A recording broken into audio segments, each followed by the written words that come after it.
Івано-Франківська церква. Год побудови її, як написано зараз, другая полова 19 століття. Хоча на самой справе она больше на 100 годов старейшая. Где-то десь конец 17-го, початок 18 століття. Територія церкви, можете звернути увагу, давайте подойдем ближе, поглядим. Ось альпійська, ось ця горка, ось ці древи, ось ці всі квітники, які тут зроблені, це все посаджено руками наших наставників. Прихожан церкви і наставники наші сьогодні з'являються півчими хора. Вот, основа, по-моему, 5-6 наших наставников, которые поют в хоре постоянно. С детьми наводим порядок что год, потому что церковь выходит в зону нашего клопоту. И старейшие классы приходят сюда и наводят тут порядок. Обовязково. И на клумбе, ось и подкашивали зараз наши рабочие. И ось той плотик. В прошлом, позапрошлом году я здесь устанавливал, ось той плотик. Ось это все робили мы. Ну, а кроме что покраску. Покраску уже робили прихожане. Ну и самое главное, что мы зробили, давайте пройдем чуть-чуть 2 медалей зараз. Вот тут у нас было полное запустение, поважанные коллеги.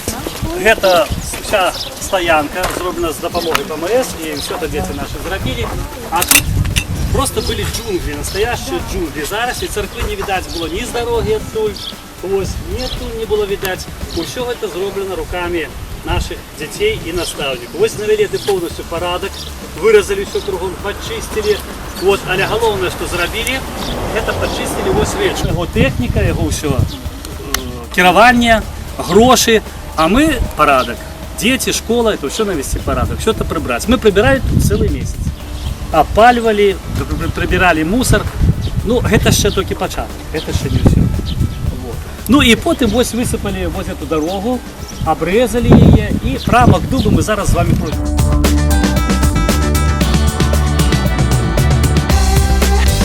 Уважані гості, а ці добре ведаєте географію? Сапраўды в Ганском районе текуть Бобры, Клайн, Начинка, Цна. А эту речку зовут Смерть. Яе неабаснавана забываць. Яна бярэ свой пачатак в нашем балотце і впадае ў Припять. Рэчышча ў верхнім цячэнні каналізавана. Яе сярэдняя шырыня от 5 до 10 метров, а ў ніжнім цячэнні 15. Тут водится щука, ясь, линь, плотва и другие рыбы. В Круговичах, за церковью, на взгорке, дожив до старческих седин, могучий дуб 16 века стоит, как царь среди осин. Прошли столетия, но осталась тайна, что не была разгадана тогда. Он был влюблен в красавицу-славянку, грустившую о ком-то у пруда. Когда-то здесь, среди большого леса, возникло небольшое поселение крестьян. Текла река, долину прорезая, звала к себе все новых поселян. Потом внизу раскинулась усадьба известных Обуховичей господ. Их родовую погребальную каплицу не забывает до сих пор народ. В ней, в подземелье души предков, грустный рассказ о прожитом ведут. В усадьбе в полночь кто-то ходит в белом, сельчане видели, а может врут. Возможно, это паночка-девица, ушедшую в надежду ищет вновь, или хочет патриарху поклониться за дружбу вечную и за его любовь. Вряд ли найдется на земле человек, который скажет о себе «я не люблю природу». На словах природу любят все, но каждому понятно, что любовь проявляется прежде всего в желании защитить, сохранить. Тогда почему же, оказавшись наедине с природой, многие считают, что она ничья, относятся к окружающему миру потребительски, часто не знают, как вести себя в лесу, на лугу. Некоторые думают, что вреда не будет, если собрать охапку цветов, поймать птенца, а это совсем не так. Каждый человек должен войти в природу другом. Рощи сосновые, дубравы зеленые, бабочки пестрые, птицы свободные. К вам обращаются люди сегодняшним, чтобы реки и ручьи не мутнели, рыбы резвились и птицы бы пели, зелень от солнца в жару бы спасала, каждому правило знать не мешало. Берегите лес от пожара, не рвите, не ломайте зеленых насаждений, берегите птиц, друзей леса, не оставляйте после себя мусор.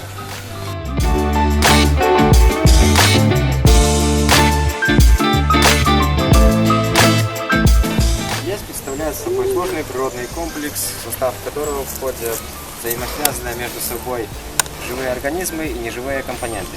В состав леса входит множество самых разнообразных растений.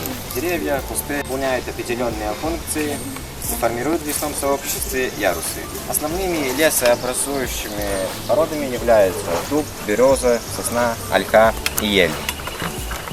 Самые светолюбивые породы, такие как береза, вот, например, сосна, дуб, формируют просторные светлые леса. Ель, граб формируют темные леса, в которых произрастают небольшое количество теневыносливых растений. Здесь вы можете увидеть белку, лису, волка, дикого кабана. Встречается также и землеройка и крот. Еще можно увидеть здесь и самого крупного сахатова нашей местности. Это лось.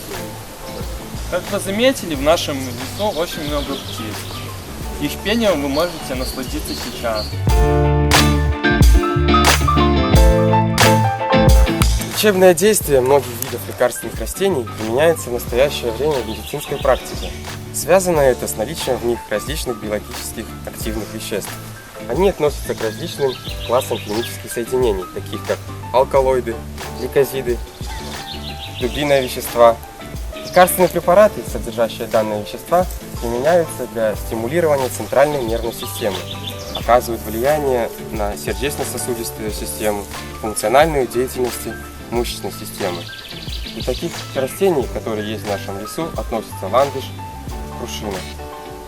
А такие лекарственные растения, как дуб, береза, черемуха, зверобой, пижма, применяются для кишечно-желудочных заболеваний, для полоскания горла и так далее. Как это страшно, умирание рода, всех поголовно, всех до одного, когда опустошенная природа уже не в силах сделать ничего, и поползет проказа запустения, и пересохнут ниточки воды, и птицы вымрут, и падут растения, и зверь не обойдет своей беды, и сколько тут корысти не ищи ты, какой ты отговоркой не владей, земля защиты требует, защиты, она спасения просит у людей. Интенсивная антропогенная трансформация природных комплексов в Беларуси, а также всевозрастающее потребление природных ресурсов повсеместно приводит к резкому сокращению численности или даже полному уничтожению популяций редких видов растений и животных. Исчезновение каждого вида – невосполнимая потеря для природы и человечества. Под влиянием различных антропогенных факторов с территории Республики Беларусь уже исчезли такие растения, как адонис весенний, лен желтый, шпажник болотный и многие другие. На основании материалов многолетних исследований ученых республики в целях охраны и приумножения редких исчезающих видов растений и животных в 1979 году постановлением Совета министров БССР учреждена Красная книга Белорусской ССР и утверждено положение о ней. В первое издание Красной книги было включено 80 видов животных и 85 видов сосудистых растений. Второе издание Красной книги Республики Беларусь вышло в 1993 году. В настоящее время охране подлежит 182 вида животных, 180 растений, 17 грибов и 17 видов лишайников. Муравьи – очень интересные насекомые. Живут они везде – в сыпучих песках пустыни, в степях, на морских побережьях и даже на высокогорных склонах. Они прекрасно приспосабливаются к любым климатическим условиям. В жарких странах есть походные муравьи.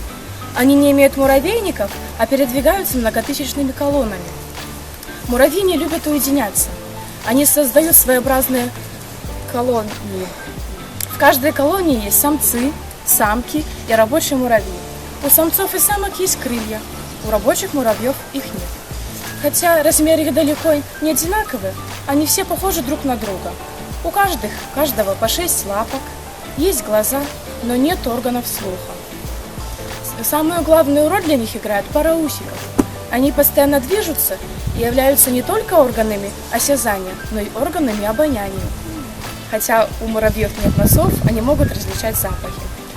Среди муравьев есть разведчики. Нашел такой муравей добычу, ему нужно созвать к добыче собратьев. Возникает нелегкая проблема, как найти в дебрях трав путь к дому и обратно. Оказывается, весь свой путь муравей отмечает капельками пахучей жидкости.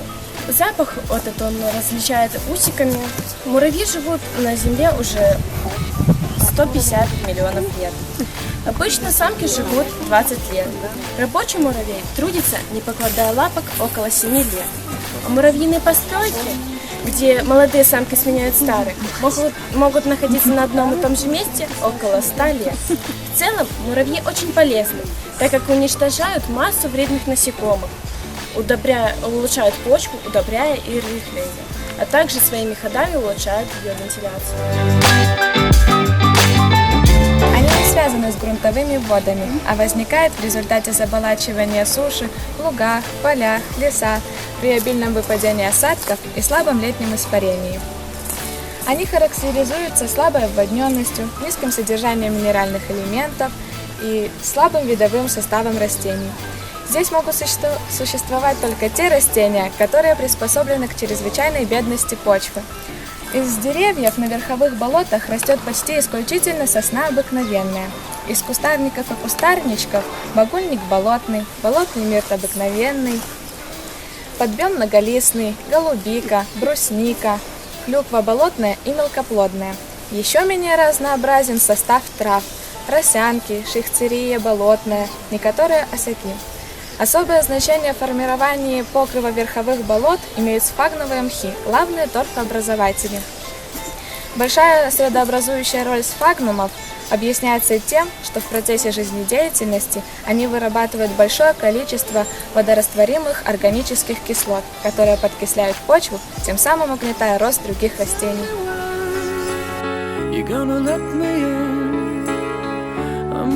От нас природа тайн своих не прячет, но учит быть внимательнее к ней.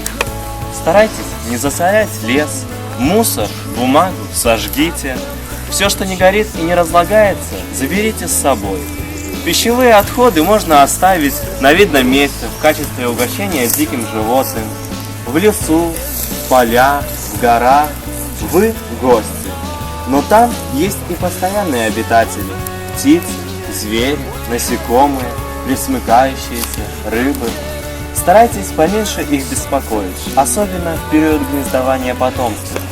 Не разрушайте гнезд, логовищ, не увозите в город молодых зверей, птенцов. Без родителей они погибнут. Спасибо за внимание.